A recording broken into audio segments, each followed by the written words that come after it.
भजन प्रारंभ हो जाता है। और ये जो कथाएं हैं बड़े ही हमारे पुण्य उदय होते हैं तब कथा सुनने को मिलती है। संतों का आवागमन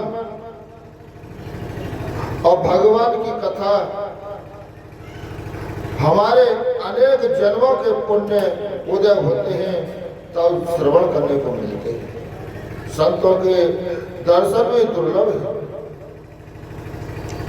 आज हमारे संत भगवान भी पधारे, हमको बहुत आनंद हुआ क्योंकि कथा वास्तव में संतों की है। और जो श्रोता कथा श्रवण करने के लिए आते हैं ये तो भी संत हैं। आज महाराज कहते हैं कि वृत्रासुर को मारने के लिए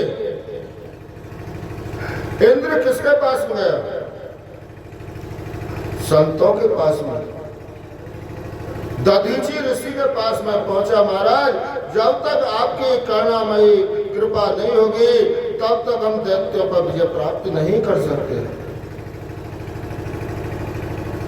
अगर आपको अपना शरीर प्यारा है तो आप मुझे अस्थि मत दीजिए, और यदि आपको धर्म प्यारा है तो आप मुझे अस्थि दीजिए। तब दधीची ऋषि ने कहा, राजन यदि ये शरीर किसी धर्म के कार्य में आता है तो मुझे देने में कोई हानि नहीं है। तब दधीची ऋषि ने अपनी अस्थि दी थी और उसी का वज्र बना करके हमारा वृत्रासुर पर इंद्र ने विजय प्राप्त की थी। और इन्हीं दैत्यों में एक राजा होता है जिसका नाम हुआ बलि, जो दैत्यों का राजा था। और उसने इंद्र के ऊपर धावा बोला और इंद्रासन को छीन लिया। और ये स्वर्ग में जो 14 रत्न हैं, इन्होंने देखा कि अब हमारा दुरुपयोग होगा तो ये समुद्र में जाकर के विलीन हो जाते हैं। अब देवता हारने लगे। तब भगवान विष्णु के पास में पहुंचे, कहने लगे, प्रभु इन दैत्यों पर विजय कैसे प्राप्त होगी? कहने लगे, एक काम करो, क्या पहले समुद्र का मंथन करो और समुद्र में 14 रत्न हैं उन्हें निकालो।